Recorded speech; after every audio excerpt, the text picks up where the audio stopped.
The Everyman podcast, the place where real men talk. Hello, good evening, and welcome to the Everyman podcast. Tonight is episode 6, and we have a very special guest tonight, Andrew Hankin. So Andrew is an expert in suicide prevention.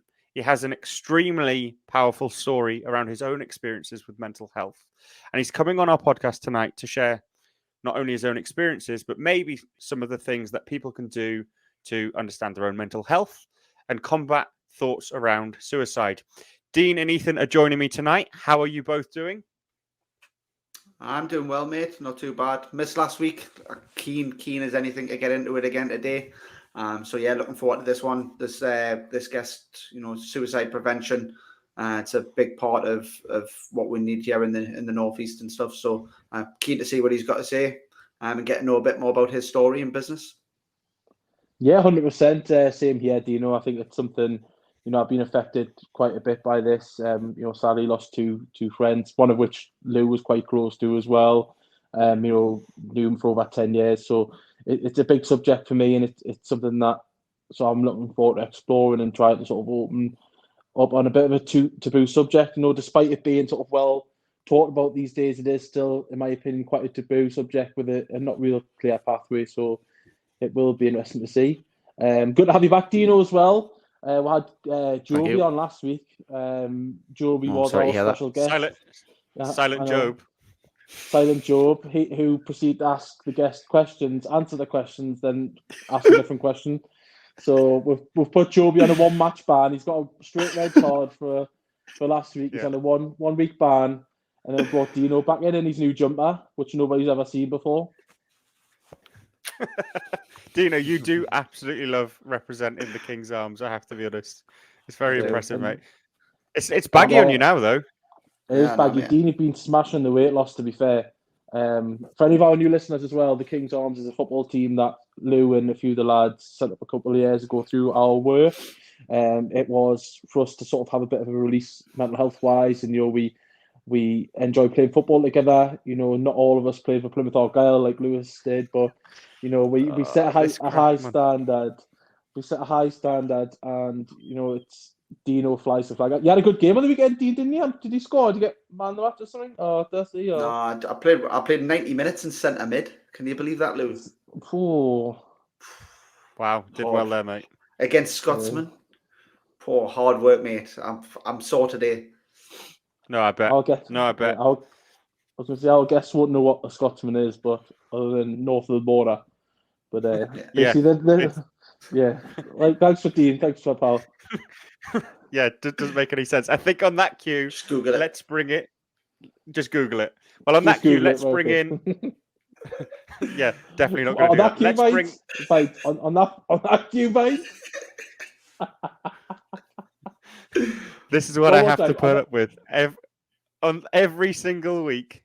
I'm going to bring Andrew in on that cue. Okay. Andrew, how are you doing tonight? I'm good. Yes, I've just come back from a very wet 10k run in the rain, but that's Manchester for you. But yeah, all good. Yeah, the joys of winter weather currently in the UK for our international listeners there. Boys, how are you doing tonight? Dino, Ethan? Not too bad, mate. I missed one last week, so I'm keen to get back into it again today. But yeah, looking forward to this episode in particular. Yeah, been a good week. Looking forward to getting through this subject. It's a tough one tonight, but we'll start off well with Lou doing his intro very nice and smoothly. So thanks for that, Lou. Appreciate it. Thanks, Ethan. Cheers, mate. There's Ethan stepping up on the ripping nice and early on the podcast. Good job of that. I'm hosting and not able to fight back tonight, which is great. Okay, so it's not about us tonight. It is about Andrew. We have a very special guest in Andrew here. Andrew, do you mind just telling us a little bit about who you are, what you do? Not in too much detail, but just to give the listeners a rough idea who Andrew is. That's a wide question. So it is, it is. I won't go all the way back to the beginning, but I'm 45. I live in Manchester. I've got a son, Oscar, who is 14. Jessica's 12. I've been married to my wife Lou for, I shouldn't have committed to that because I'm going to get the years wrong. Yeah. Very brave on a 15, podcast 15 as 16 years. We've been together for 20, and she's a legend, as we'll come onto a bit later. But I run a few different businesses at the moment. But one of my passions, and has been for a long time, has been around mental health and particularly suicide prevention. And that's a long story in itself, which I'm sure we'll get onto. But that's what Hero Transformations was set up to do, was to put a dent in global suicide. I'm sure you've chatted about the stats previously on it. But yeah, that's me in a nutshell currently. No, that's great to hear. I suppose my first point would be, obviously tonight we're talking about suicide.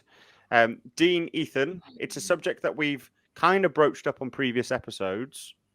And it's one, Ethan, that you alluded to, something that you're really excited to talk about tonight. So Dean and Ethan, before we get into sort of Andrew's story, just very briefly, is it something that you guys have struggled with in the past? Is it an issue that's come up in your life? Yeah, I would say so. I believe there's obviously been a lot I've mentioned in the past around my mental health and issues with my weight. Obviously, Andrew, I'm a bigger guy. The biggest I've been, sort of 36, 37 stone. So that's took a massive toll on my mental health and sort of losing that weight. And I'm lucky and fortunate enough to have some amazing people in my life who sort of dragged me out of the gutter. And my pals, especially the likes of Rob, Brian, people like that. Who really pulled me up. We were speaking about this before, about having those sort of people in your life which can really drag you up. There's also been a few instances which we'll no doubt touch on later on where I've been really affected outside of myself personally, and lost 2 close friends through suicide, which was a massive shock. But obviously we'll touch a bit on that later. I don't know about you, Dean. I mean, what about yourself? Yeah, like I was saying, mental health wise, probably when I was younger, I didn't really think too much of it. I used to think it was just people used to say, but as you get older and you start to see more of it, you start to experience it yourself and stuff like that, But suicide, I was saying earlier, there must have been now about 3 or 4 people in my year that have killed themselves, and that's just my year in my school, out of 80 kids. So up here in the northeast, I think it is, and again, not pulling away from anywhere else in the UK, but I think in the northeast here, it is a massive issue. And anything that we can do to prevent it. I mean, even just opening up on these podcasts has been a big eye opener for me. Just some of the stuff that I've alluded to with the alcohol and stuff like that. It's just I think it's keen to share, and gain a little bit of knowledge on how to better your mental health. Yeah, definitely, Dean. I agree with you there, mate. And there's been a lot of people reached out. I mean, before this episode, I know, Lewis, you've been working a lot behind the scenes, and there's quite a lot of enthusiasm to hear Andrew's story and also sort of explore the work that he's done in the past and sort of the battles that he fights. I mean, before we go on Andrew's side of things, what about yourself, Lou? Have you been sort of affected by these issues, or? Yeah, I think there's probably been a couple of moments in my life where I've had darker thoughts. We've spoke about a time previously, and I think it was on the alcohol episode where we're talking about where maybe I had a bit more money than our friends group, and because I had a business and I was able to go out and be a bit flash Harry, like a complete dickhead, to be honest. Just being honest, you're young, had more money than I really probably should have had, and gone on nights out being an idiot. But then when I lost my business and I went from being the guy who could go on a night out and do whatever, had more money than I probably deserved. Then when I lost literally everything, and Ethan, you were around me at that period of time, I did really struggle with that. And I remember there was times, without going into too much detail, because this is just the start of the conversation, but for example, then not having a car and being stood at a metro station thinking I'm going to get on a metro, and times just before the train comes up thinking, wouldn't it just be easy if I just stepped and then that was it? And that thought was it probably happened for a couple of weeks, where the pressure of what I was dealing with around losing my business, losing my income, losing some self-respect, losing probably that element of self-worth, and that perception in my head of what I thought I was, to then I was nothing. It was a very humbling experience, that which I learned a lot from, but I didn't deal with that very well at that moment in time. Thankfully, it was nothing more than a period of time, which I then overcome and did a lot of research, understood, spoke to people, which was super helpful.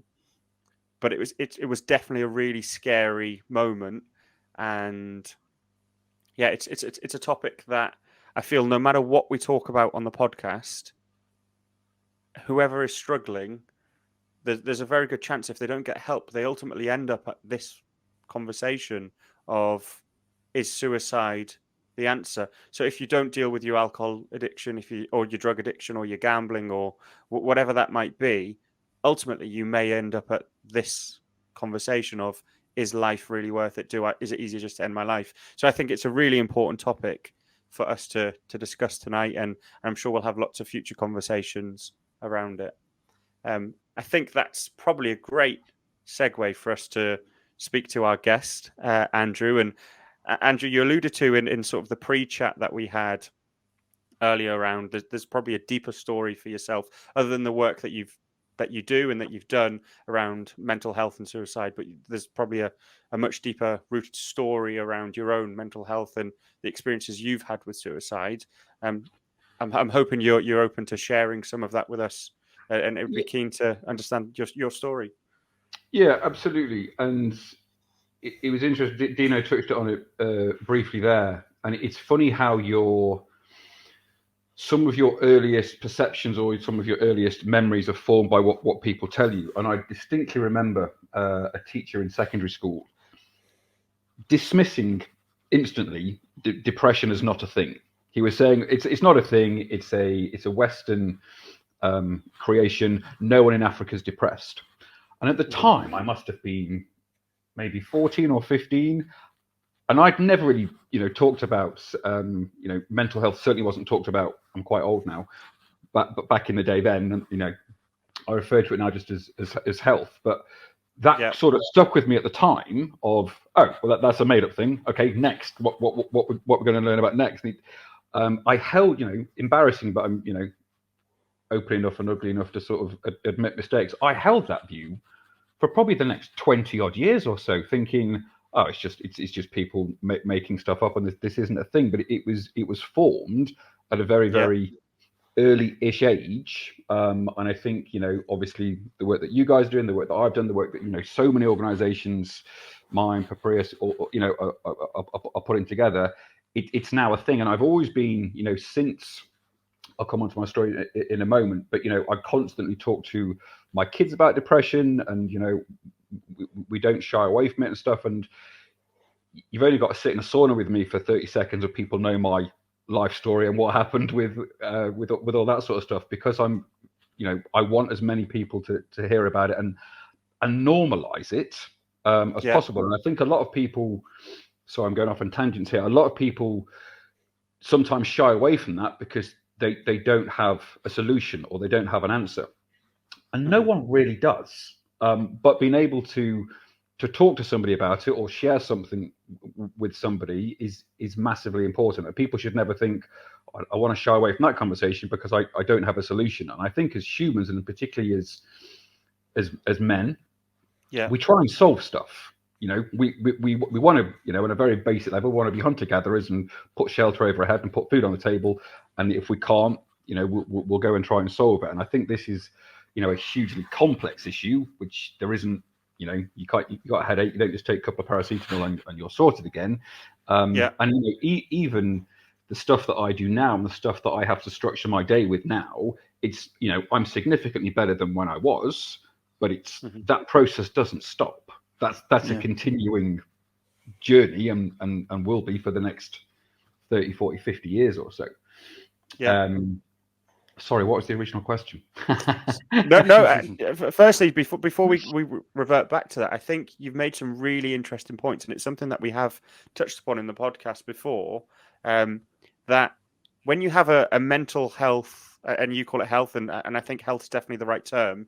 When you have a health incident in your life where actually you come across some challenges, the way to getting better isn't trying to find a solution that is permanent. Like, you can't, for the challenges that I've had, I know I will never find a day where my battles are done and then I'm just click my fingers and life just moves on in this utopia way.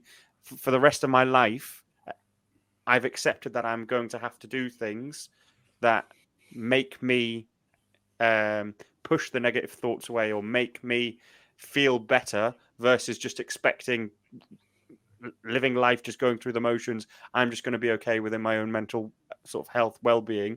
And I think that's a big realization on the road to recovery.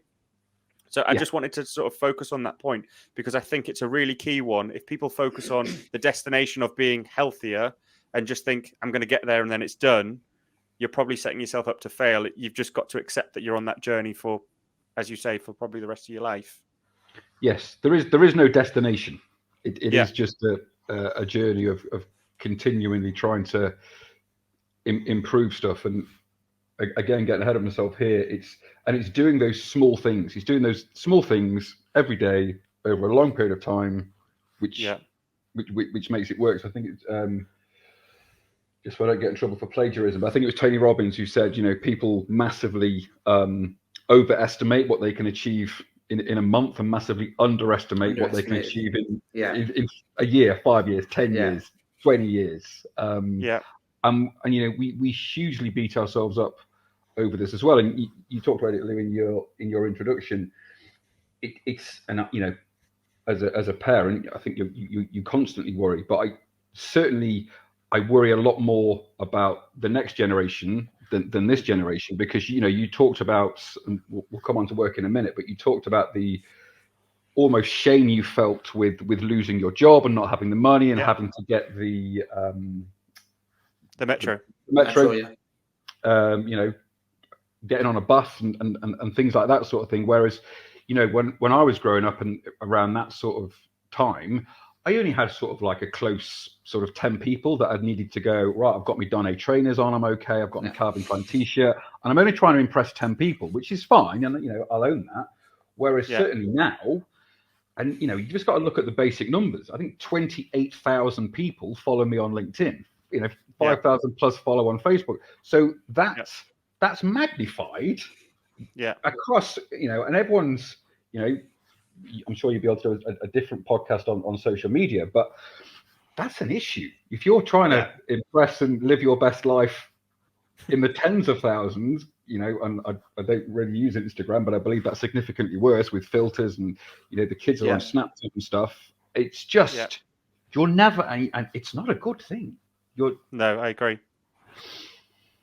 Andrew, just touching on that, sorry to cut you in, mate.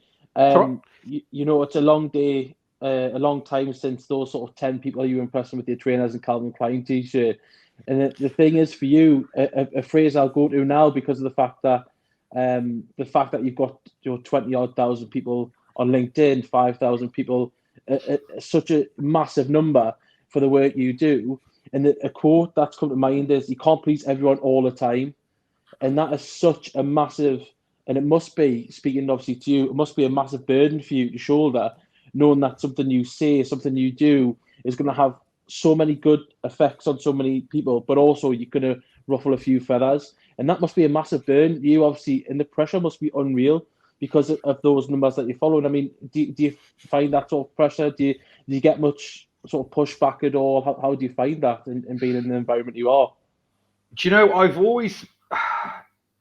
you're always going to get haters, and it is always on them, and hurt people, and you can throw as much cliches at it as you want. And as much as I'm 6'3", I'm in reasonable shape at the moment, I do Krav Maga, I can look after myself, but I'd be lying if I said that I don't care what people think about me, because there's an element of me that doesn't. But if you genuinely don't care what people think about you, then you're effectively a psychopath. So everyone does care a little bit about what, and you can normally sort the wheat from the chaff, but a lot of it is misunderstood. But also people like to put people in boxes.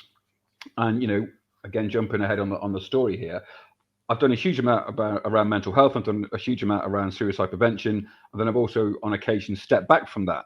And then people go, oh, I much preferred you when you did your suicide prevention stuff.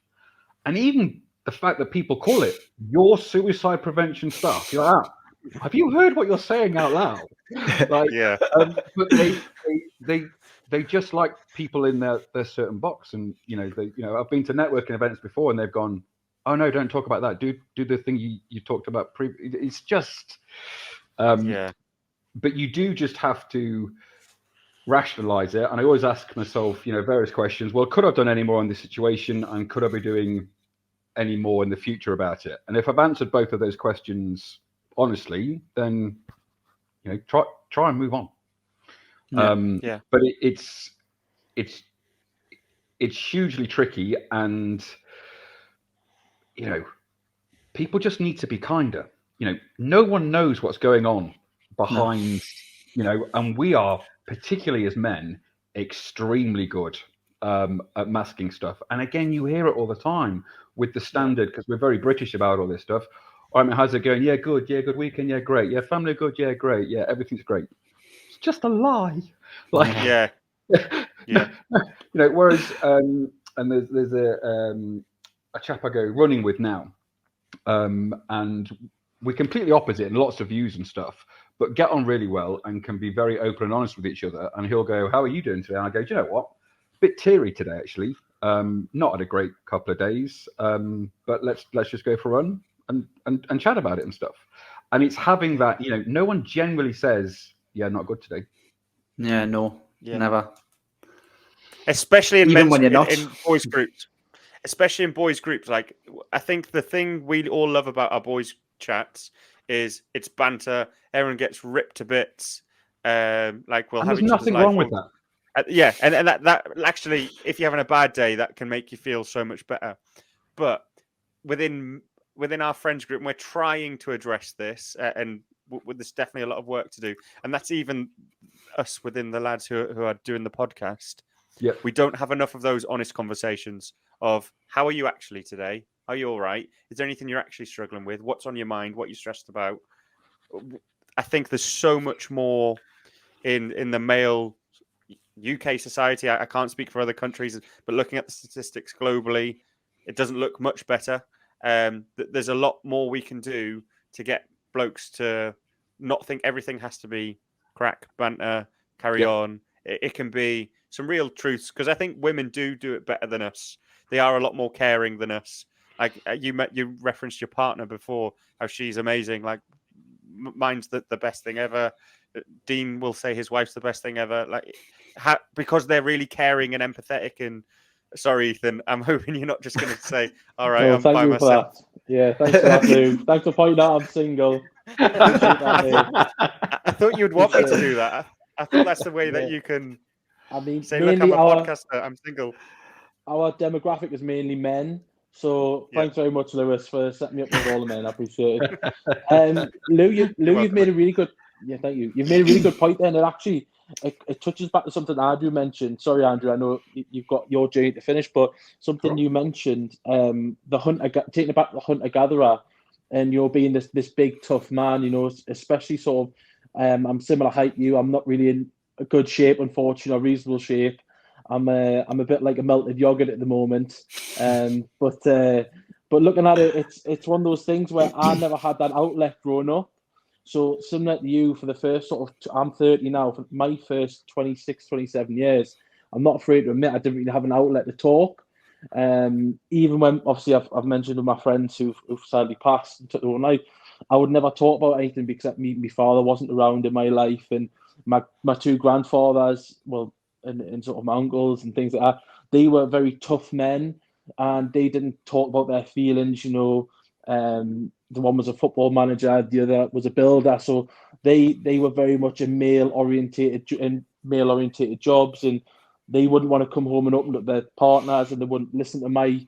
As much as I love my mum, she wouldn't want to listen to my shite either. So it's tough finding an outlet to talk, but obviously organisations like yours and others and learning from, like Lewis has said, having these conversations, especially on this podcast, it's a real eye opener. And obviously, I think it's something that men should do a lot more.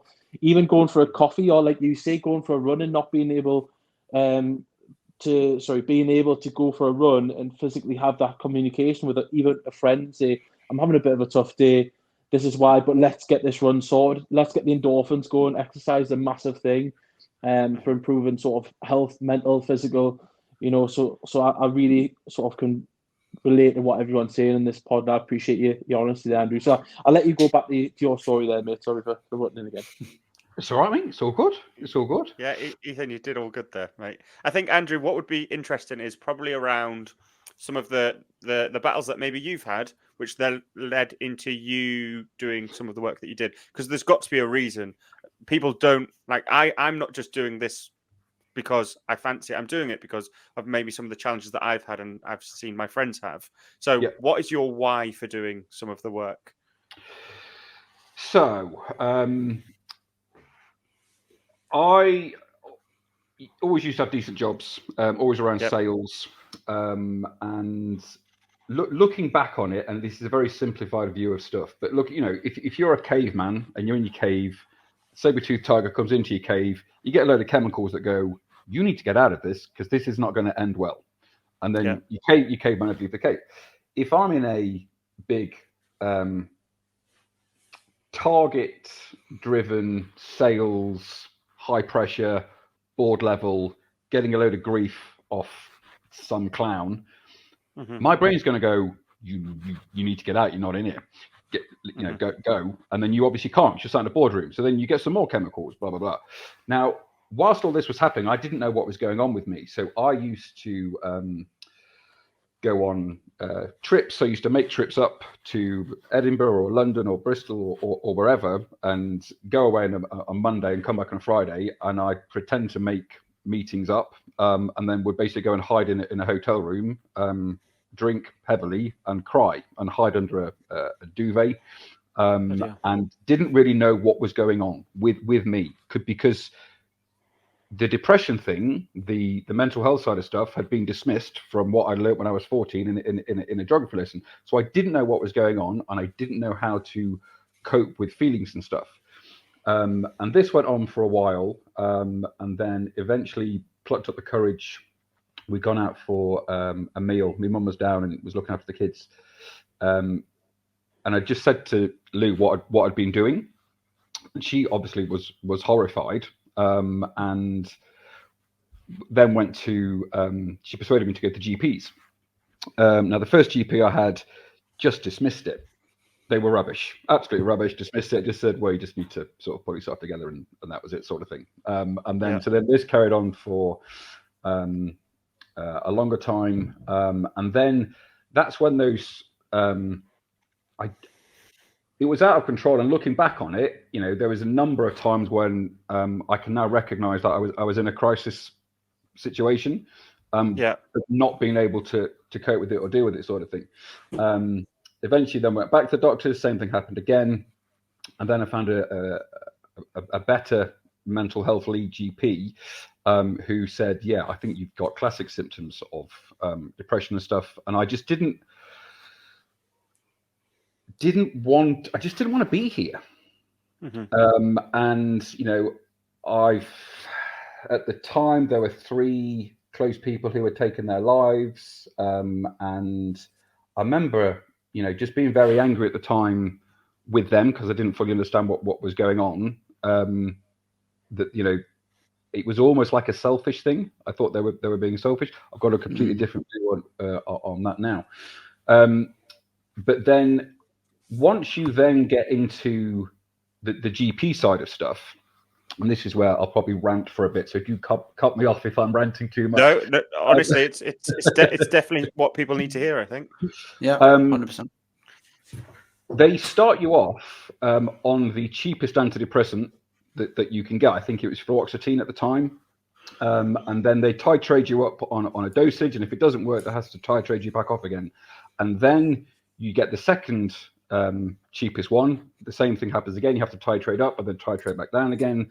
And then once you've had the third antidepressant, which they titrate you up and titrate you back down again, because you've then tried 3 different antidepressants, they will then put you forward to the mental health team.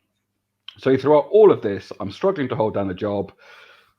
It's not going well at home. I'm self-medicating predominantly with alcohol.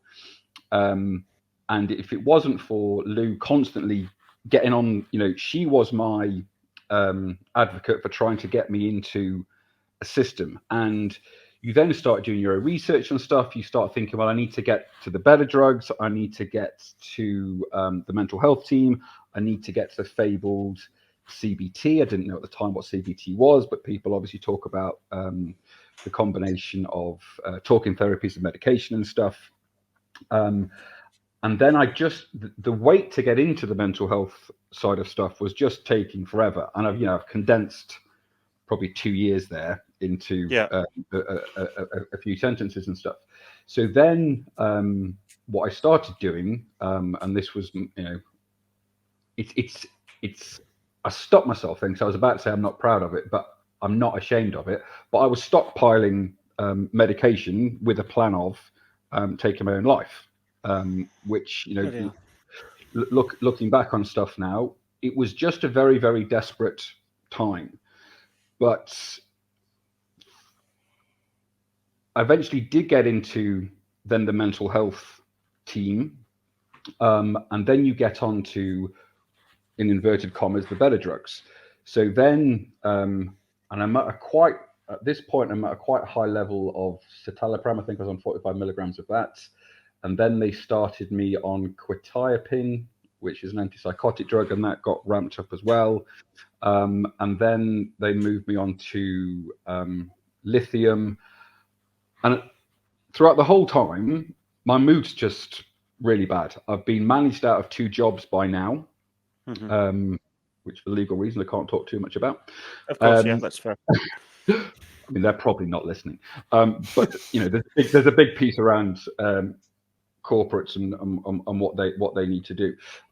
So then I'm at a stage where there's no income, and this is going full circle. So because I had decent jobs, we had a very nice house with a very large mortgage. We have 2 kids at nursery. I have no job.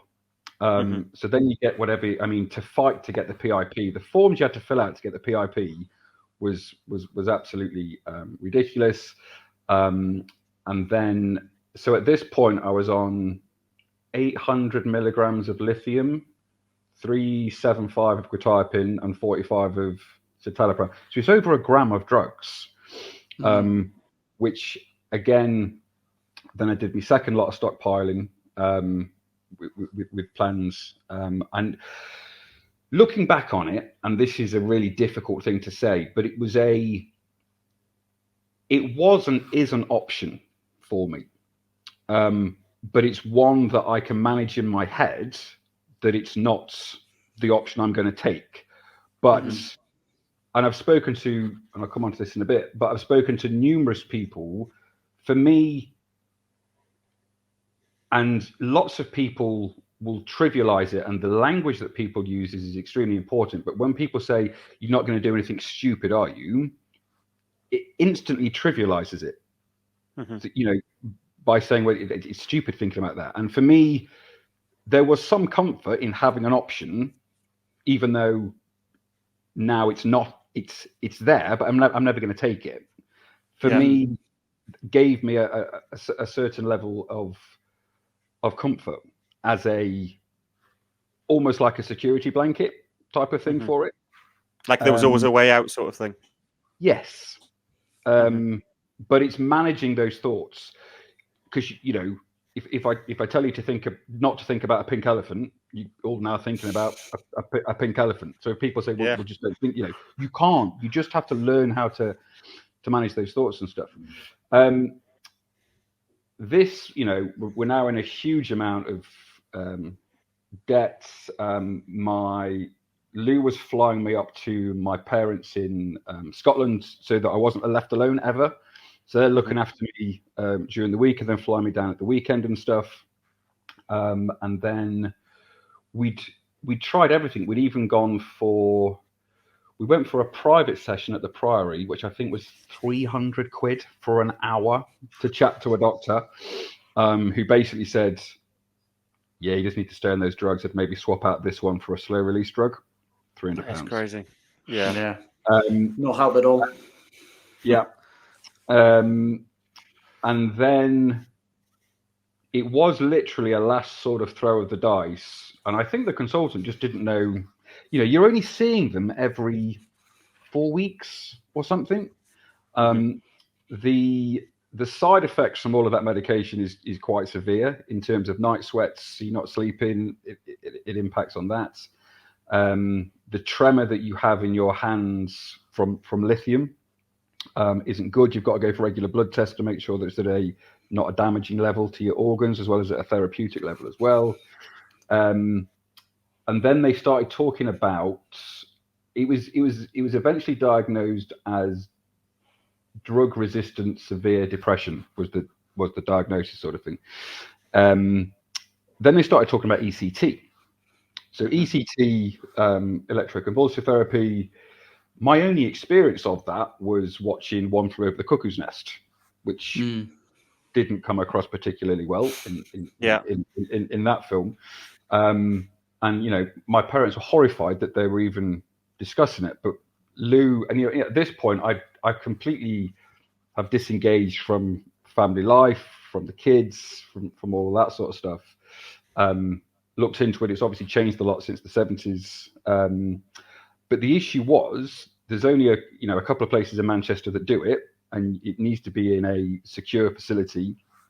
And I think there were maybe 20 beds in Bolton and 20 beds in Trafford, sort of thing. So you're then waiting for one of those spaces to come up, and then you become an inpatient. And so, but you're then in a very, very dark place yourself, and you're then put into a mental hospital. And I was ill. Some of the people in there are significantly more ill than me. And it was a relatively violent experience in terms of, everyone's got various issues going on and stuff, but it was just, so I had my first ECT on my 40th birthday. The care wasn't massively great. I got taken to my room afterwards where I don't know any of this, but cracked my head open on the sink and stuff. And, this went on for 10 weeks or so. And it's not dissimilar to, you're probably all too young to remember the Ray Winston film Scum, but in terms of that sort of level of, there's barbed wire everywhere. It's just very, and, we all know that the NHS is hugely underfunded, overused, etc. I don't have an answer for that, but that entire journey from me or Lou recognizing that I wasn't well to a couple of planned suicide attempts to various medications to, it's like 3 years. Wow, that is such a long time. And this is why, and you touched on the stats on one of your posts today, but this is why it's the biggest killer of men under the age of 45. It's crazy that the money's not there, and this is a preventable thing. Suicide. You sort of touched on it earlier about the global stats, but in terms of natural disasters, wars, terrorism, it's up there. Suicide's more than all of them put together. It's and this is just from the stats, and I don't know how good, not being disparaging to any country, but the Congo, India, Russia, China, I don't know how good they are at reporting suicide stats. I'm sure the numbers significantly higher. But there was one session which did potentially, they think, flick a switch in my brain. So the way that ECT came about, particularly with people with depression, is they'd noticed, I think back in the 50s or 60s, that people who were depressed but had epilepsy, once they'd had a fit, it seemed to reset the brain on some occasions, and it sort of got them out of a depressive episode. It is by no means a solution, but it gets you out of a particular episode. So throughout that 3 years, there was probably 3 huge, dangerous, proper depressive episodes, and it can get you out of one of those. But statistically, within 7 years, most people who have it end up having a relapse and would need to have it again, sort of thing. But it was a very, very strange time. And if it wasn't for Lou fighting constantly fighting against the mental health team, social workers, doctors, consultants, all that sort of stuff, I guarantee I wouldn't be here today. Wow. But the system itself, for me, just didn't work. And within all of that, I CBT with NHS stuff, and that didn't go particularly well. They just said, "Us, yeah, we can't help you." It just wasn't. You get taken into. I remember when I first met up with the mental health team, you get taken into an NHS site somewhere. There's no windows, And then I remember speaking to a psychologist saying I needed to sleep with the curtains open. And I needed to be able to see the sky. It was just a quirk at the time, sort of thing. I remember one of the doctors going, "Oh, it's because you like to see God and you're thinking about death all the time." Well, I'm an atheist, so it's definitely not that. But I said, "No, it's not that." He went, "No, it is. It is." And you just get dismissed at every. Yeah. You get treated very patronisingly, and dismissed, and almost like it's almost like the caste system in India, that you're further down the pecking order with all of this. And I remember when I did a post on LinkedIn, which at the time I was like, well, I'm just going to put this out because I don't care anymore, about I've got depression, I'm going to go have ECT done, and I'm well aware this is going to ruin my career, but I'm just not asked anymore, sort of thing. And I'd done a video on Facebook the other day about I was going through my medications at the time, and one of my mates had reached out to me and said, it was really brave of me to do all of this. And we touched on this before, but lots of people won't do that because of what's happened to various people in the past when they've admitted, well, I don't think it's a weakness, but lots of people will think it is a weakness. I think it was, there's obviously various different mental health issues, but I think it was Catherine Zeta-Jones said that she was bipolar. And hasn't really had any work since, because people just go, it's a bit of a risk. And if it wasn't for me now being self-employed, doing lots of other stuff, would I have divulged a huge amount of this? Which it goes back to the bigger piece. But yeah, the whole system to me, and medication's great and it works for a lot of people. Likewise, talking therapy is great and it worked for a lot of people. But that 3-year journey. It sounds like you had a really bad experience, to be fair. I think I had a better experience than most. In and terms that's of, terrifying. Which is terrifying. Absolutely. Yeah, that's terrifying. For someone who, I can only speak for myself, but my own experience, I haven't, and I don't mean any disrespect here. I hope I obviously never get to that degree of severity with my mental health. But that's your story is really terrifying. Not only I have so much empathy for what you've been through, but the fact that there wasn't clear support for you to get through that. There didn't seem to be a pathway of them identifying what the issue was at relevant checkpoints to say, actually, this isn't working, we'll go here. It seems like they've potentially just given you the process that everyone has to go. But the process that everyone has to go down, it wasn't like a tailored support for you as an individual. It was this is our process for mental health and how you're feeling around depression. You're just going on that same journey as everyone else. And ultimately, wherever you end up, you end up. And that just doesn't feel like what care and health and support really should be. And I think you're probably suggesting that a little bit around where you say there's not enough funding for it, because with the funding allows the ability to provide more personalized specialist care for individuals versus that one size fits all approach, which actually means people are just going to slip through the net and potentially go on a further deterioration of their mental health versus having support at point of referral or point of I need help to stop things getting much worse. Yeah, It's very much a one. Sorry, it's a very much a one cap fits all, doesn't it? I think that's the summary I'll get, Andrew, from your journey, and what a journey it's been on in such a long period. And you know, I commend you for opening up and having the honesty to do that, because, like you say, people look at you in a different way, and whether that's intentional or not, you know, it's something that maybe people will talk in a different manner. Maybe, like you say, job opportunities might go a different way. You know, it's so life impacting.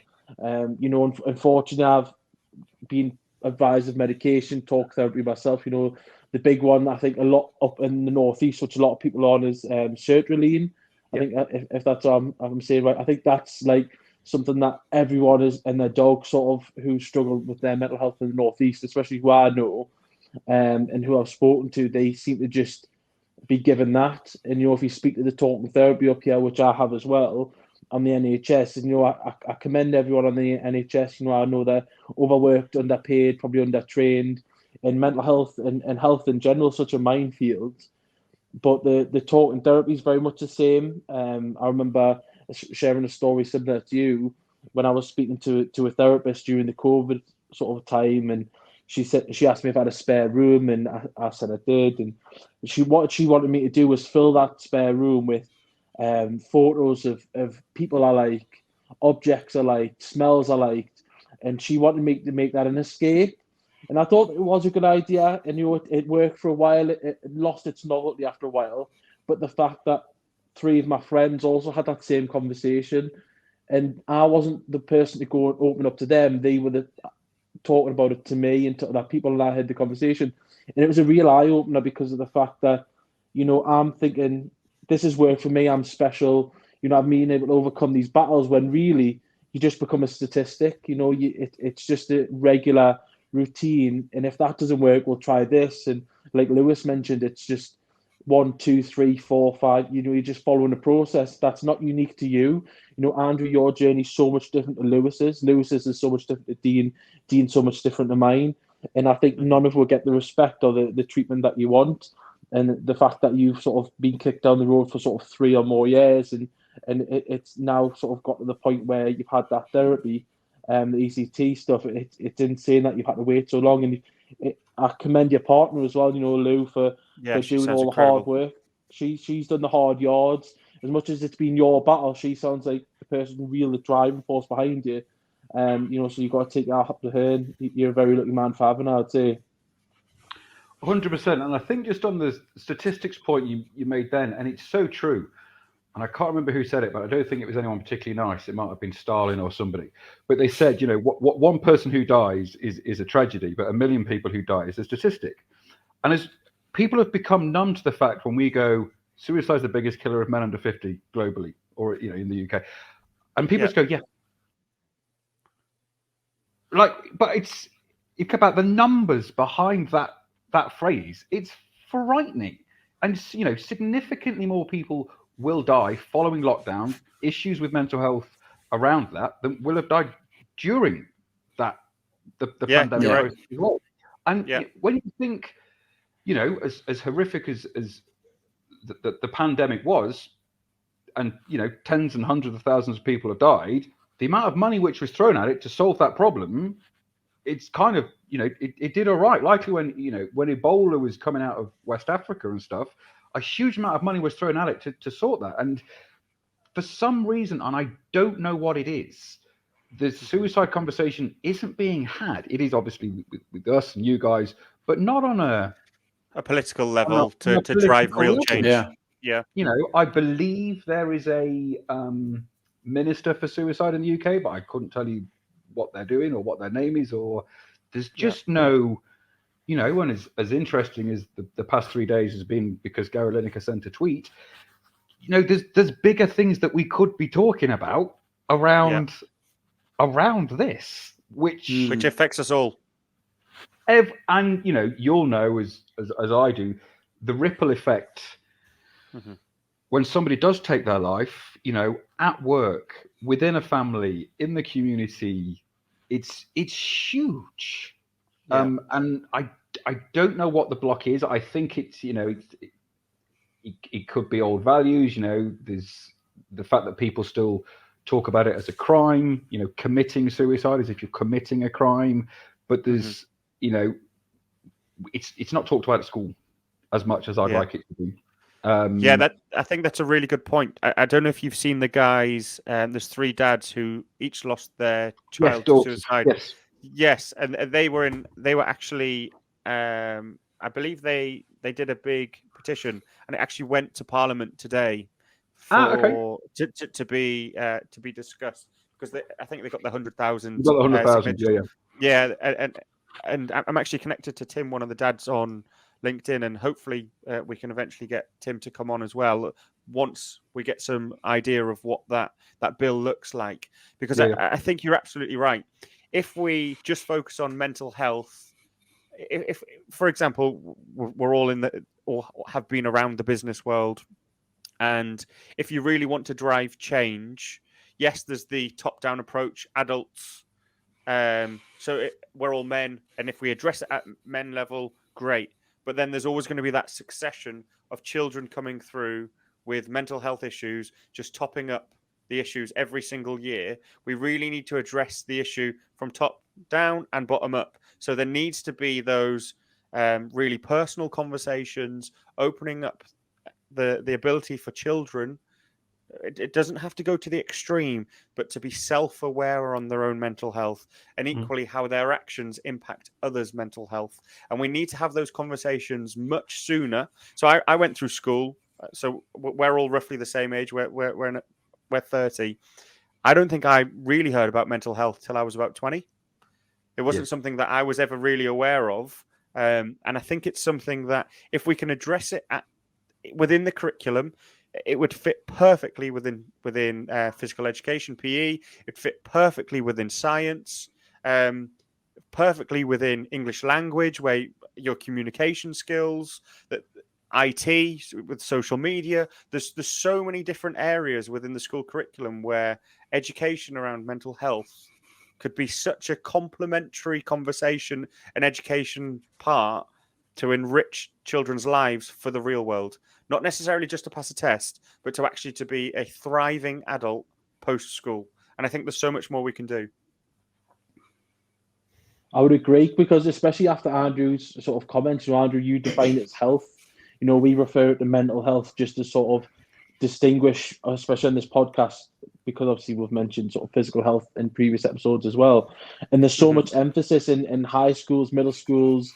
You look at Jamie Oliver, things like that around about physical health and diets. And, there was chaos 10 years ago about Jamie Oliver getting the school lunches changed, which ruined my life. Turkey Twizzlers. Where do the turkey Twizzlers go? I know, exactly. And the worst day of my life. That honestly, the worst day of my life when they took them out the canteen. When the pasta kings went, I was done.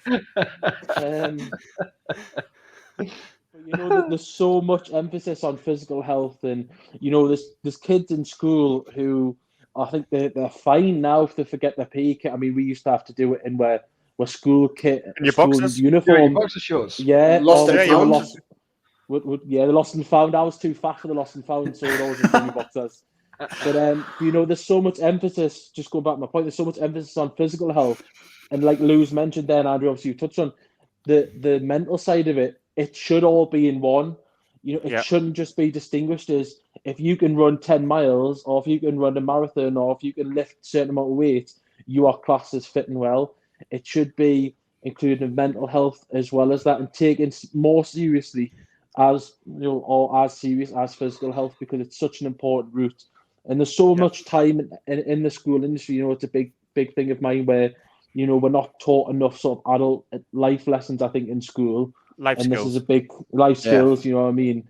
I could build a birdhouse, no problems. Not that I ever have, but I can't talk about my mental health or do my taxes. You know what I mean? Pythagoras But- theorem, but I couldn't open a bank account. Yeah. Yeah. Exactly. Dovetail joints, So- but yeah, can't run a business. Yeah.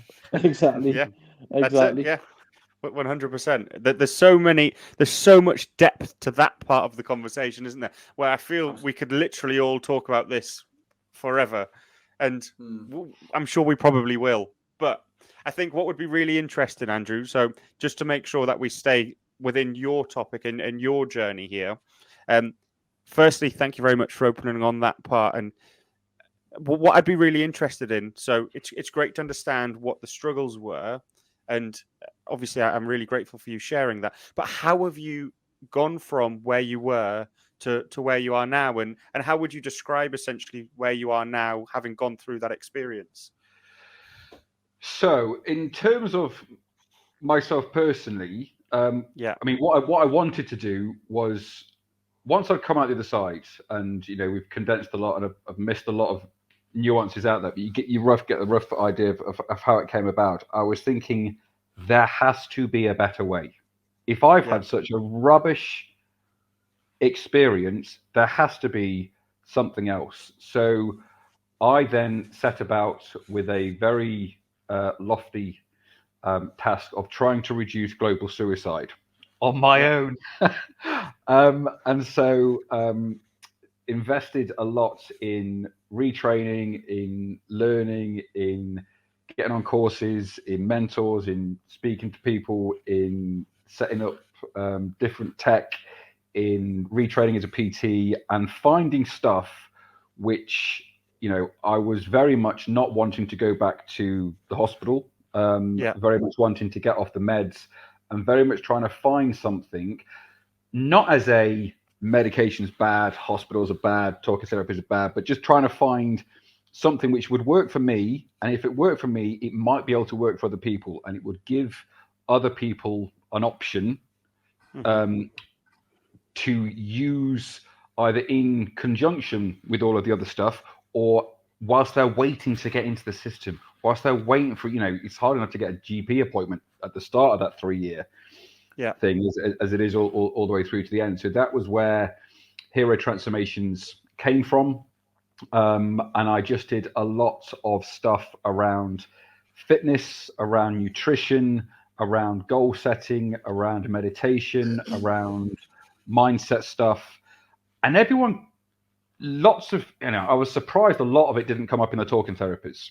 But looking back on this now, a lot of this stuff was quite basic. And I was very angry that nobody had suggested it's a quick win, like for a lot of the stuff.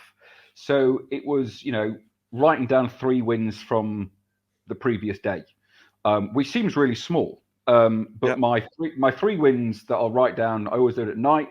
From today is I went for a 10K run in the rain. It was disgusting, but I got it done. Class. I went on a podcast and had a nice smashed chat it. And absolutely smashed it. Yeah. had a nice chat with my daughter Jess about what we're going to do for Mother's Day.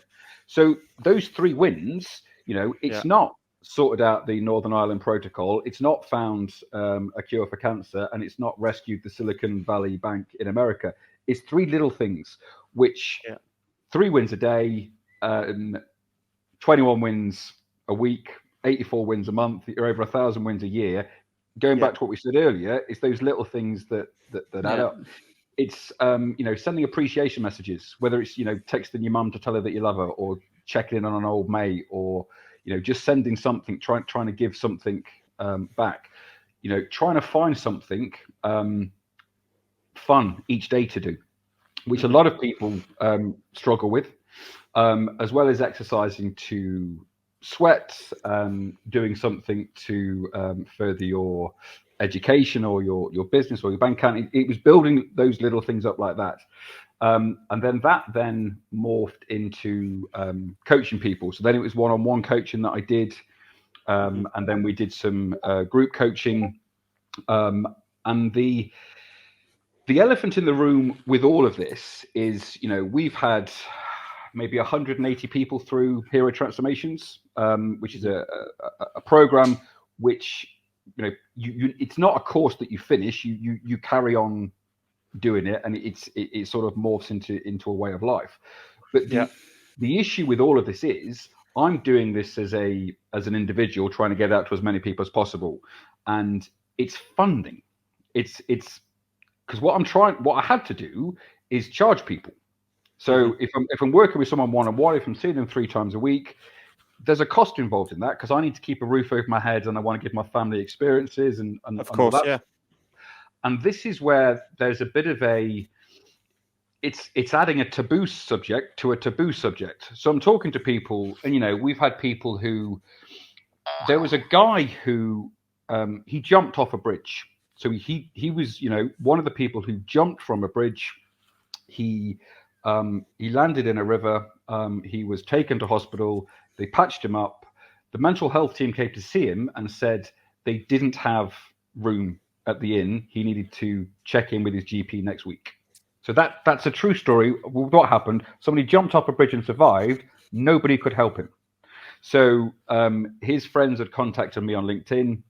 They sort of crowdfunded it, and then I worked with him, and he's now in a significantly better place and doing very well, and it's a success story. But how many people do we know that wouldn't have the funds to be able to do that, to be able to fund that sort of thing? So then I was trying to find ways to, because I didn't want to charge people for this, but there's a reality of I need to eat and I need to pay a mortgage. So then I tried to do everything, every money-making scheme known to man, thinking that I'll be able to do this. So, I set up e-commerce businesses, and we were, the semicolon symbol. So it's symbolic that, writers use a semicolon, indicating that their sentence isn't over, and the semicolon is a symbol for suicide prevention. As you'll see lots of people with tattoos of it, that your story's not over yet and stuff. So then I'm trying to sell hoodies, I'm trying to sell rings and stuff, and the amount of, going back to an earlier point, Nathan was saying, the amount of hate that I got from that, because they thought I was trying to monetize suicide. I'm not trying to monetize suicide. I'm trying to raise awareness of it so that people can have these services and get on these programs for next to nothing sort of thing. So then I had to step away from that.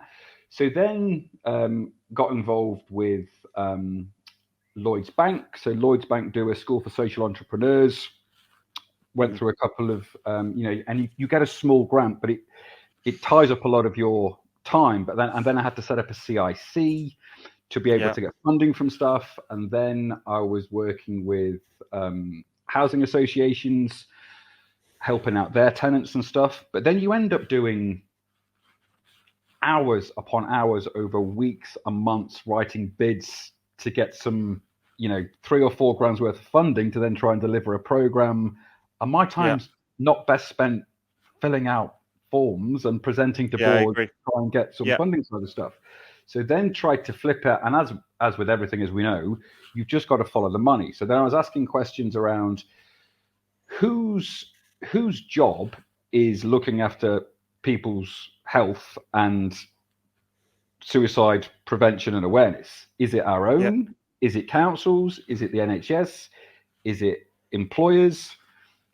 The money's with the employers. So then it's contacting employers along the lines of, because if I called it Andrew Suicide Prevention Club, now it's going to touch me with a barge pole, which is where Hero Transformations came from. And then you have to follow the money, and then it's speaking to MDs and finance directors and making them aware that actually there's a program here around fitness, nutrition, mindset, suicide prevention, goal setting, meditations, all this sort of stuff. But actually, if you've got a more productive workforce, because if somebody does go off long term with health issues, or heaven forbid, take their lives, the ripple effect on from that sort of thing, and then but then you're competing against bigger organizations around in employee benefits and stuff. But there's So then it was then to try and make money from different businesses to be able to fund hero transformations for people and all that sort of stuff. But it's just And you're limited by time. The you're time, limited by time. yeah. You're limited by yourself. There's only Mm-hmm. so many hours in a day, and people think, and I get it, but that there is a cost to this, which Of course there is, yeah. But people don't like to talk about it. And it's, as I say, it's a taboo on top of a taboo. It's tricky. It is tricky, and you end up because the majority of people, and people are generally nice, but then you're not going to turn people away, so you do it for free. Yeah. Which then eats into the other stuff. And it's not sustainable. I don't have an answer to this. I'm just sort of sharing frustrations with another system, which is this one. Yeah. Well, Andrew, just you mentioned there. No, Andrew, I think it's fantastic, and it's stuff that people don't really see or talk about. And just going back to, sorry, Lou, before you say something there, going back to it, there's so much emphasis on physical health, and mainly during the pandemic, there was lots of people going on YouTube, and the government then sort of recognizing that and sponsoring certain fitness coaches to get the nation moving. You're seeing them on TV, people signing multi-million-pound deals with books, making money hand over fist. And then you've also got the opportunity where people are paying 20, 30, 40 pound an hour to work with a physiotherapist or a PT to get sort of work on their body, to work on their knees or get stronger or get fitter. But they'll not invest the money all the time in their mental health, which is equally, if not more important than the physical health. So you can I can totally see where your frustrations are coming from the fact that obviously you have to have those awkward conversations, and people may be reluctant to do so, yet they'll go to the gym and spend it on a PT, yet that you had to jump through hoops when your work was, so beneficial to so many people, and you've had to sort of bend over backwards and literally take away food from your children by doing sessions for free and helping people out because of your nature, you know what I mean? So I can really feel your frustrations on that side for the work you've been doing. And it is a tricky one as well, because I've wrestled with this a lot. With the best results that we've, the biggest changes I've seen in people is when they have actually paid for it themselves. Well, a lot of the work that we did with housing associations, I'm then dealing with their tenants who effectively are getting it for free because there's a pot of money from the housing association, but they wouldn't turn up to sessions because there's no buy-in from them, and free has no value. So you're absolutely right there. You can't sell free. Free, people go, there's a catch. Sounds rubbish. Shit. Yeah. There's a catch or it's shit.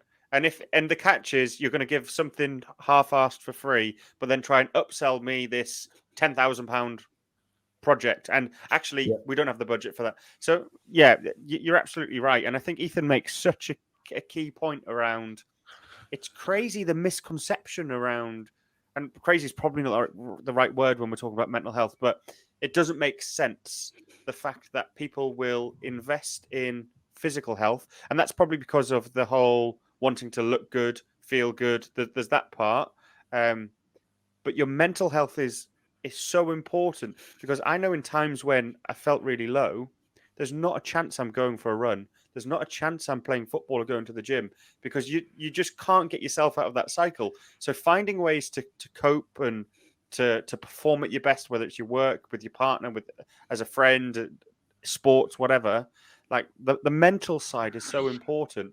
And you're absolutely right, Andrew. There has to be more we can do at societal level, political level, whatever that might be, to whether it's through grant funding, whether it's through an employer's pot that is through some sort of levy, just like we do with apprenticeships or whatever. I think there has to be something that people can draw upon.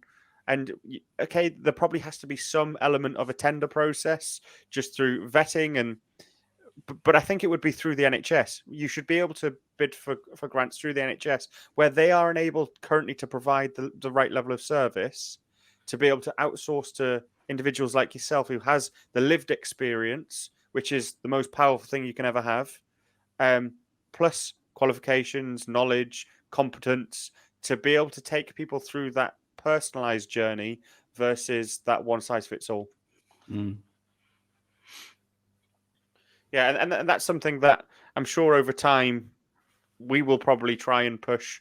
We're not there yet, but I think that's in my head. I have thought about that for quite a while ahead of this podcast around what the right level of funding and support actually looks like, and it's something that I would be really keen for us to explore. And once we've got probably a much wider following to support us with that.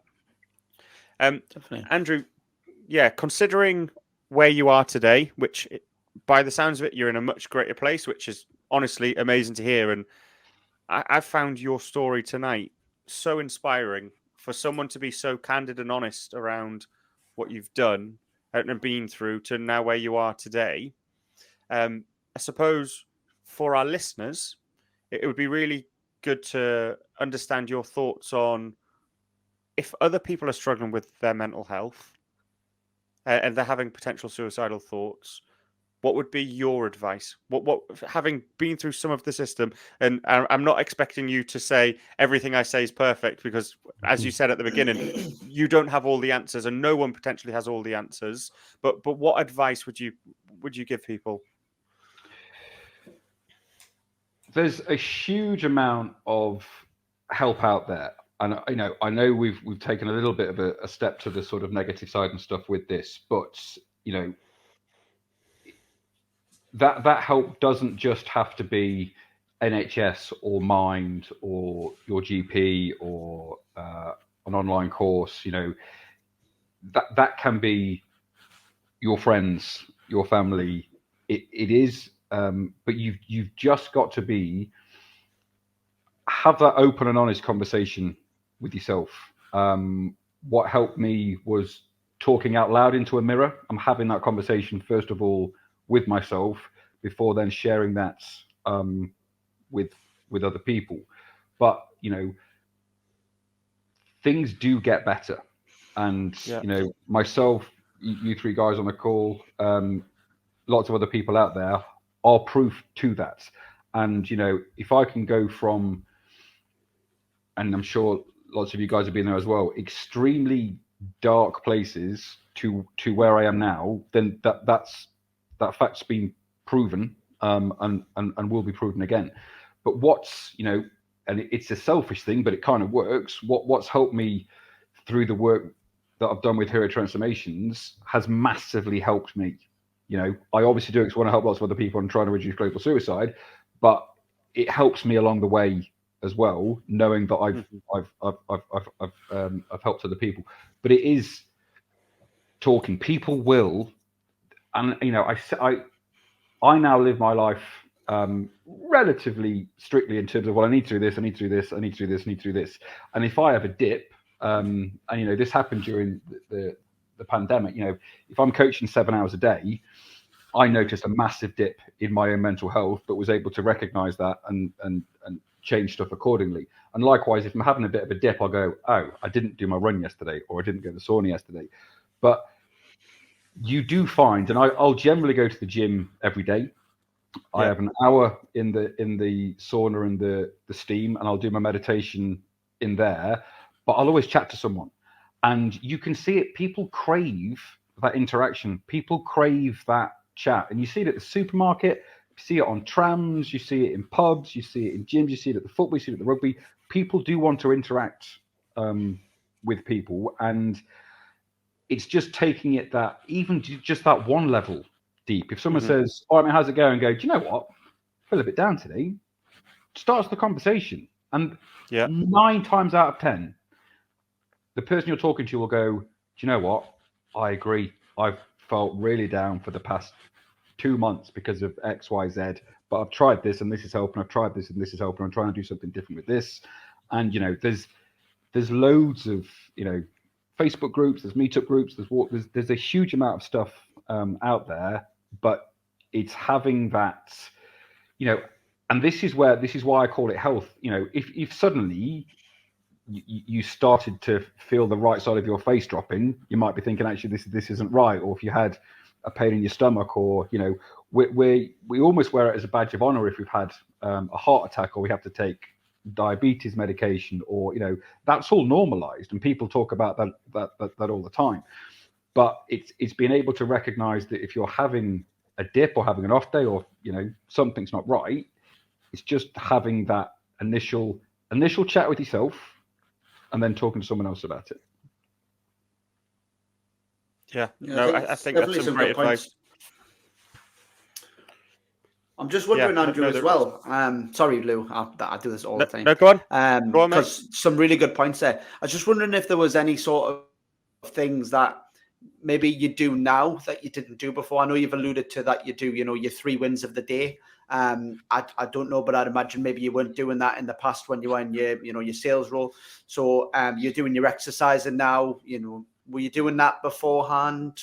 What's some of the things you do now that you weren't doing before that's helping with your mental health that others can sort of look towards, Absolutely. So it's trying to, I try and gamify my life. So I try and pick up certain points each day. So, I give myself half a point for exercising at a level where I'm sweating. I give myself half a point for sending an appreciation message. I give myself half a point for creating some food, the non-destructive fun thing. So you can't just neck a bottle of vodka. That wouldn't count. Yeah. It's got to be watching a bit of comedy, or having a, even just having a disco in your car, singing in the shower, something like that. Half a point for meditation. I mean, meditation, it was something, honestly, I thought it was utter woo-woo nonsense 10 years ago. Whereas now you're just exercising the most important muscle in your entire body. And again, there's loads of apps out there that you can try. And I had to do a lot of guided meditation to start with, whereas now I can do it whilst I'm out for a run, sort of thing, on my own. But it's it doesn't have to be you put the world music on and you sit in your comfy chair and all that sort of stuff. It's just being able to have that time. Breath work, and it's association as well. And if you are, this sounds harsh, but if you're surrounding yourself with people who are a bad influence, if they're dragging you down, you can't change the people around you, but you can change the people around you. Is the old adage. You've got to look at relationships constantly. To find out what you're getting from them and what you're giving to other people as well. It's that reciprocal relationships, and choosing who you're spending your time with, and what you're investing in. If it's not serving you, then there's people who I have to spend time with because I have to spend time with them, but I spend less time with them than I have done in the past because it's not serving me as a person. And it's doing what's I'm big on diary management as well, but my diary, and it's probably linked to my OCD, but most of my day is mapped out, most of my week is mapped out, but the first stuff that goes in there is the stuff for me. So it's my runs, it's my gyms, it's my Krav Maga classes, it's speaking to my coach. It's that sort of stuff, because if I'm not 100% firing on all cylinders, everything goes to shit. But doing what's right for you isn't selfish. And I remember my kids coming to visit me in a mental hospital. So if I don't do what's right for me now, that same thing's going to happen again, and I'm certainly not going to put them through that again. So you've just got to put yourself first. Yeah. Mm-hmm. Yeah, that's some really, really good advice, actually. There was something you mentioned earlier, how a destructive part of your previous life was the ability to go to alcohol in your depression phase. Is alcohol still a part of your life now, or is it something that you've removed out of your life? Moving forward, it is still a part of my life. And I probably do drink too much. And it's something I will need to work on, and will always be there. It's certainly not to the level as it was previously. And to some extent, it is a coping mechanism on occasion. But it's having that, like I own that, and it's having that awareness to acknowledge it and go, okay, there's that, but I'm probably never going to not do it. And likewise, when I coached a lot of people during the pandemic and stuff, generally there's always something, whether it be people turn to stuff as coping mechanisms to mask what they're going through at the time, whether that be drugs, porn, alcohol. There's generally something, and I think it's very easy when lots of people, not you guys, but the people say we just need to stop doing that. Well, that's, if I've not got, it's you can't just remove. You almost need to have something. You can't remove something without replacing it with something else. So it's I'm not under the duvet with a bottle of vodka, but yes, I do I do still drink. This is Lewis's cue to tell you that he's gone teetotal for the year and he used to play for Plymouth Argyle Football Club.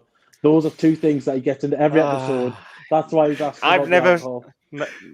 So, firstly, I've never said anything about football ever. This is what they bring up. And, so oh no, you mentioned Plymouth. Oh no. Literally. But obviously, I laughed earlier when Ethan mentioned the names that he mentions his friends on every podcast, Ryan and Rob. They're imaginary, by the way. They don't actually exist. they're two Stigma drawings on a piece of paper on his screen. Whatever you need. Everyone needs something. Exactly, yeah. Exactly. But, so are you going teetotal, Lewis, or? Do you know what? It's the idea of trying to understand that was I've never been like an alcoholic or anything like that by any means, but I want this year to be a year, especially with doing the podcast, where I just try and get on top of my shit, being honest, where I feel like I have a good job. I work for a really good business. I have a beautiful family. I have an 8-month-old son.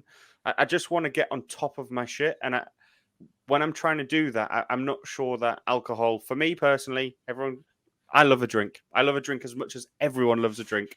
But actually, it's quite destructive in my life where I'll get in and argue with the missus, or I will spend way too much money, or I'll be hungover the next day. And I just, for me, completely off topic here, but I want to be the dad who gets up in the morning and plays with my son, or goes and plays football with him. And I know I suffer really bad with hangovers, and it's just not worth it.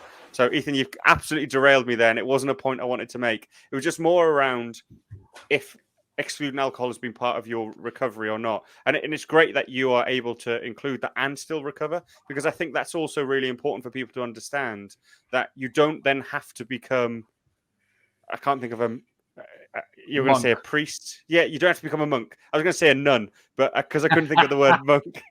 You don't have to become a monk in order, unless you want to dress up as a nun, but you don't have to become a monk in order for you to overcome some of your challenges. You can still live a really positive and healthy life and just do things in moderation.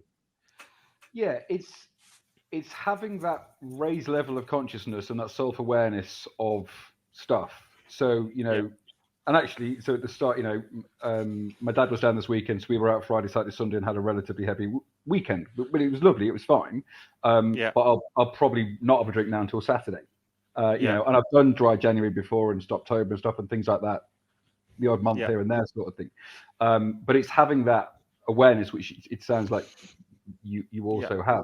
But likewise, with the knowing that relationships aren't serving you, or knowing that actually, if I continue coaching 7 hours a day, that's affected my mental health. It's having that I didn't have when I first got ill. It's that personal development that everyone needs to do. Going back to schools, that's what they should teach in school, rather than Pythagoras and other stuff.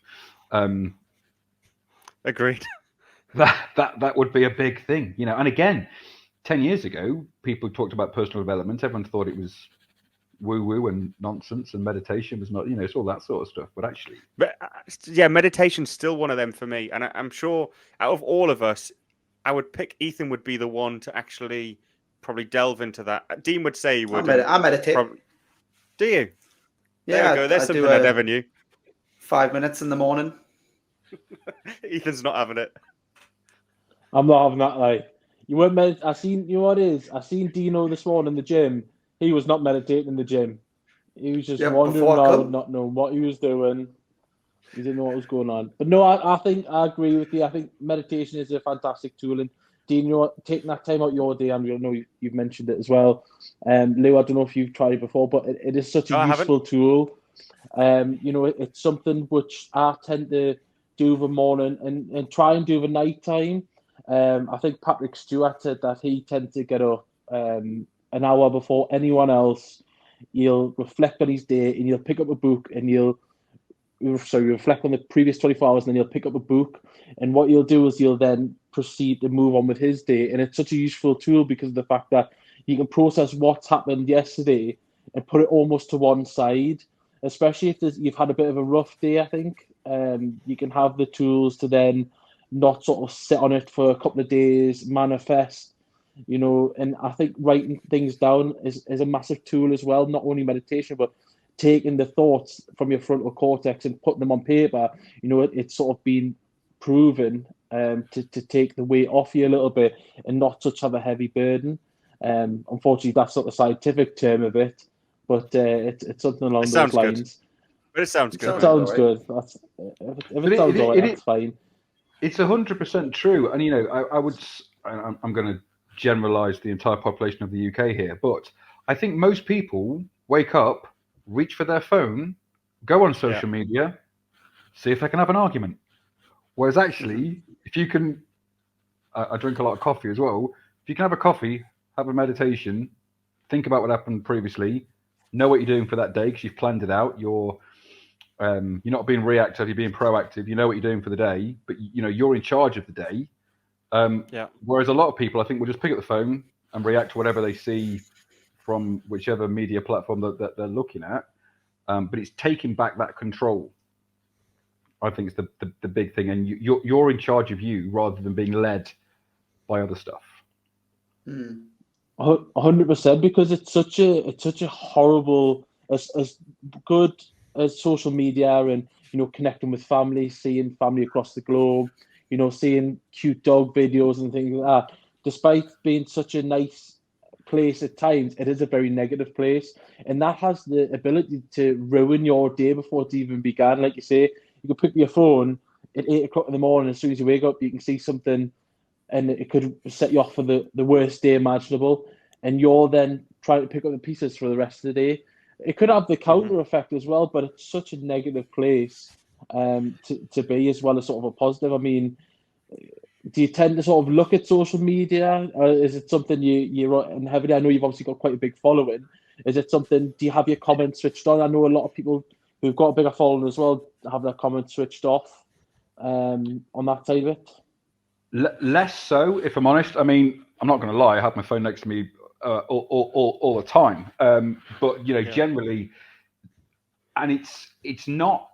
I don't say I've got a big following to brag or boast or anything, because generally people just try and sell me stuff I don't need. And being 100% open and honest, when Lou contacted me on LinkedIn, I actually didn't think this was going to happen. So I just get so much stuff that comes through, and you just think that's not going to happen. I genuinely didn't know how this was going to turn out, but I just thought, I'll give it a look, sort of thing.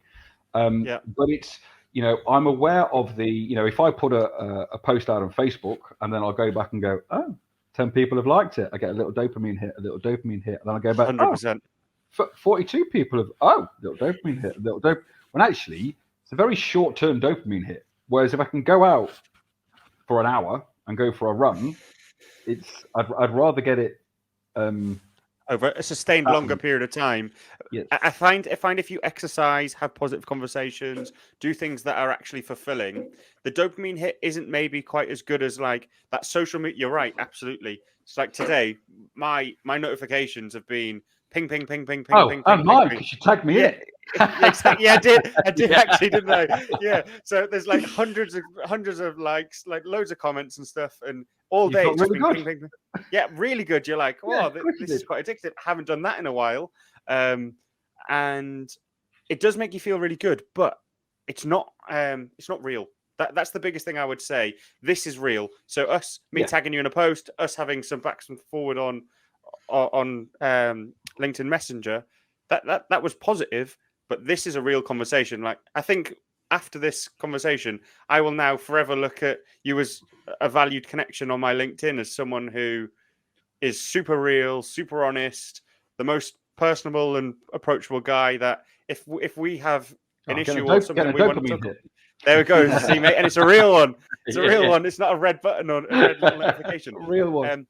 But yeah, I think that's where the truth in overcoming mental health challenges lies. Maybe not to deal with your issue, but that ongoing battle that we discussed earlier is having honest conversations regularly with people who actually care about you and aren't going to just say things and are scared of saying things that makes them look bad, because you can't help. Like, you would have been a really, really shit guest tonight if you came on and just said, yeah, I don't really want to talk about anything bad because I don't want to look bad. As you said, you possibly could have at the beginning if you had a really corporate job again, like you used to. So I think that the truth in helping people is owning your own truth and being relatable and finding that common ground with people where then they feel like they can open up, and you have that sort of shared experience to support each other through sort of the battles that people have. Yeah, it's trying to create that psychologically safe space that you can talk, and it's you guys have made me feel very at ease very quickly. But even little things, oh, he swore, and that's great. That means I can swear as well, sort of thing. But we're in a psychologically safe space, which it takes time to get to. But going back to advice for people struggling with their mental health, you should be able to talk to your mates about anything. I'm sure people have talked about a lot worse things than actually I'm feeling a bit down today, rather than what they did on their latest Spanish holiday with various people and into that sort of thing. But do you know what I mean? It's, if you can talk about the most intimate stuff, you can definitely talk about having a down day. Yeah, that is such a great point. Yeah, Ethan, it looked like you were about to say something, and then seen that I was speaking, so I'll let you have it. No, I was just reflecting on the Spanish holiday and the Spanish holidays I've had and the stories I've got, which I'll not be divulging. But can't air that. But no, you're very much right. Yeah, we can't. We'll have to. I'm sat here knowing Ethan for 12 years here, like. Some we never went to Spain, so we never went to Spain. I did. Lewis wasn't invited, unfortunately. He was at Plymouth Argyle Trials. You're such a prick.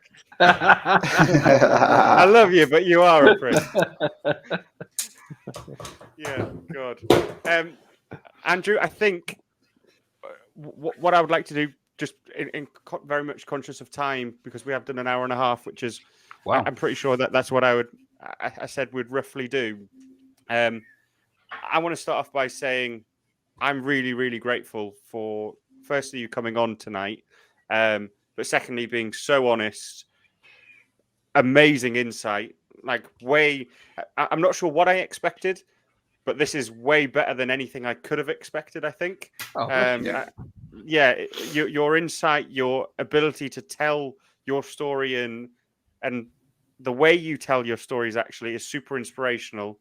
And I can see how you've moved from your personal journey and experience into helping others.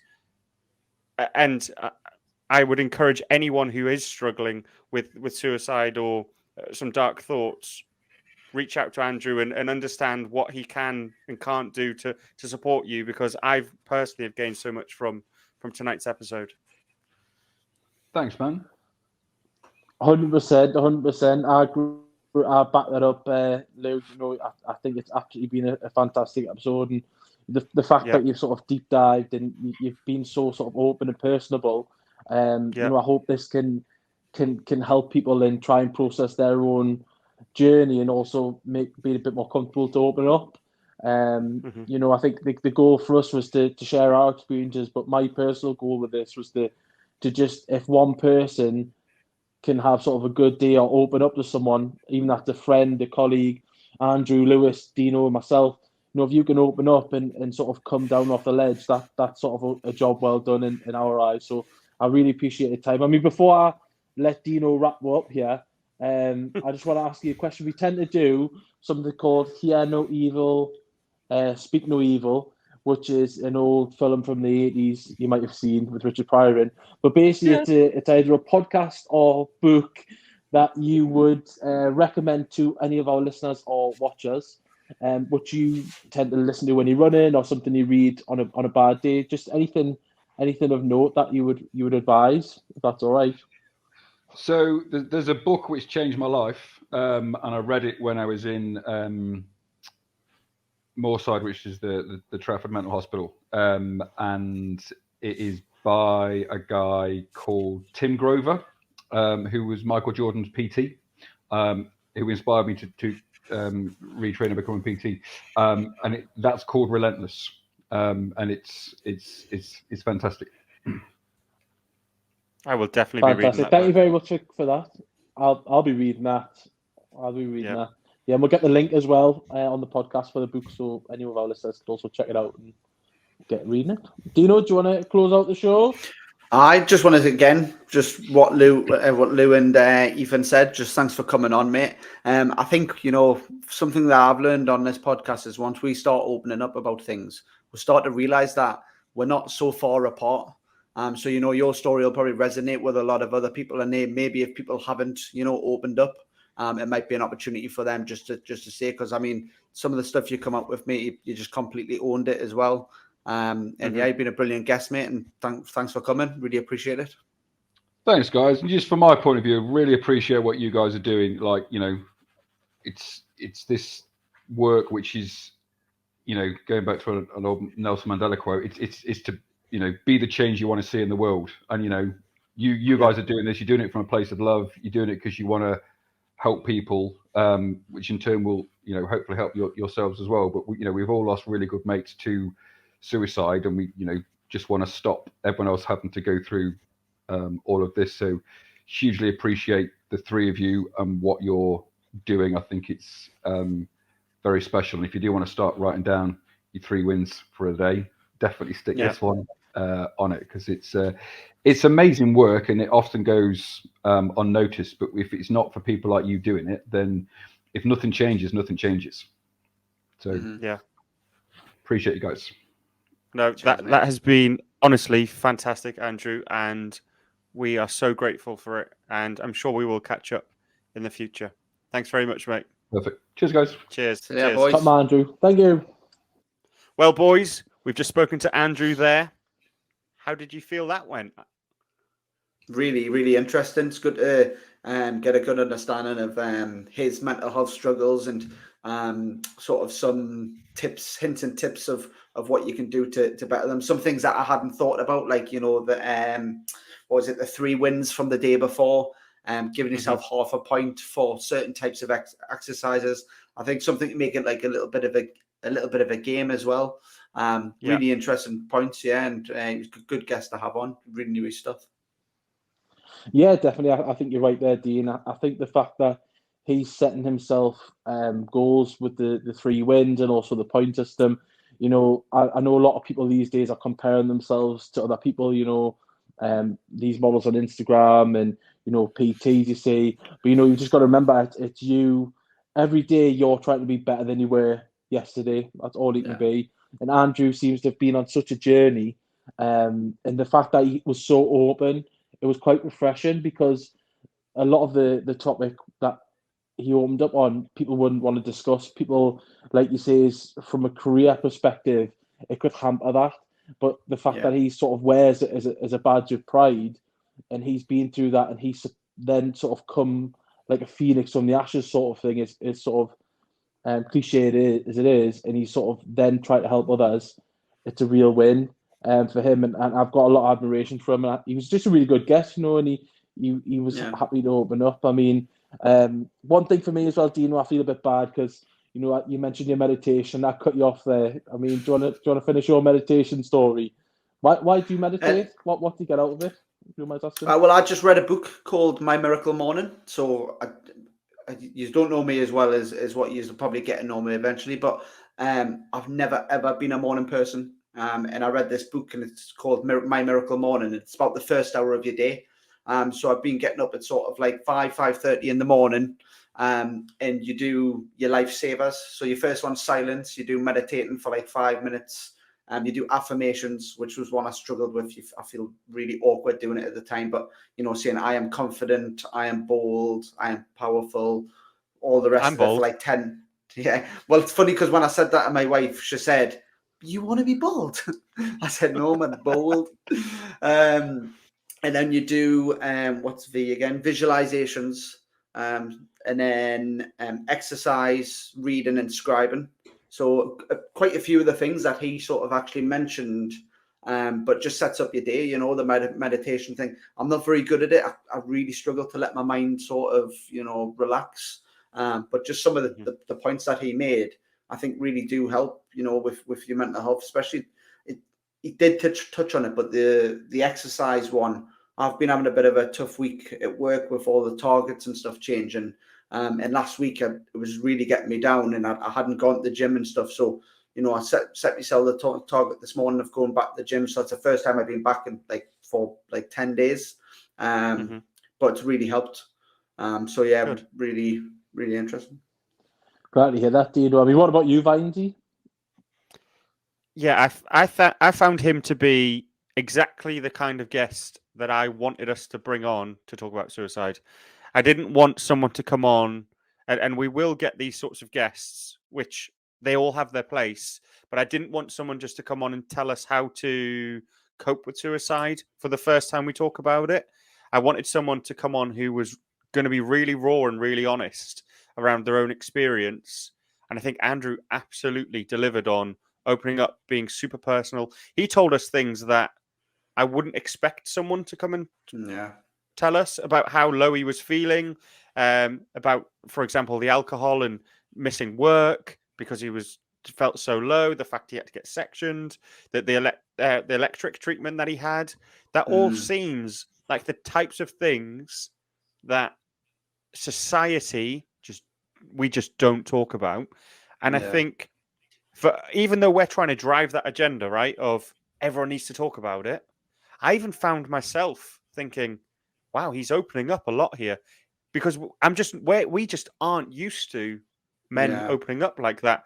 And super inspirational, very humble as well. I don't think he gives himself quite the credit for the journey he's been on, because many a men wouldn't have got through what he's gone through. And I also, another point, I know I'm rambling slightly here, I didn't understand that the journey from self-diagnosis or saying I need help to getting the help and actually being okay would necessarily take so long. And I think that's my own lack of experience and probably awareness of some of the wider, more extreme cases, because 3 years going through help with the NHS, and it sounded like he was going through a deterioration in health throughout that period of time. Yeah, it's really worrying, actually. But absolute fair play to him, and he was super insightful and very inspirational. There was a bit that stuck out for me when he